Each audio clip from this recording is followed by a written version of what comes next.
उल्हासनगर एक शहाड रेल्वे पुलाजवळ मुरबाड रोडवर शुक्रवारी संध्याकाळी 5 वाजता टाटा हायवा ट्रकने स्कूटीला धडक दिली, ज्यामध्ये 18 वर्षीय तरुणाचा चिरडून मृत्यू झाला तर धाकटा भाऊ जखमी झाला आहे. सुदैवाने वडील बचावले असून उल्हासनगर पोलीस ठाण्यात ट्रक चालकाविरोधात गुन्हा दाखल करण्यात आला आहे. किरण परशुराम चव्हाण शुक्रवारी संध्याकाळी 4 वाजता उल्हासनगर एक शहाड मुरबाड रोडमार्गे आपल्या मुलांसह तनिष आणि पियुष सोबत स्कूटीवरून कल्याण येथील घरी जात होते.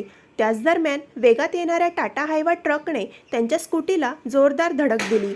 या अपघातात 18 वर्षीय तनिषचा जागीच चिरडून मृत्यू झाला तर 16 वर्षीय पियुष गंभीर जखमी झाला आहे. सुदैवाने वडील किरण चव्हाण बचावले आहेत. मिळालेल्या माहितीनुसार तिघेही शहरात खरेदीसाठी आले होते. या अपघाताच्या प्रकरणी उल्हासनगर पोलीस ठाण्यात टाटा हायवा ट्रक चालकाविरोधात गुन्हा दाखल करण्यात आला आहे.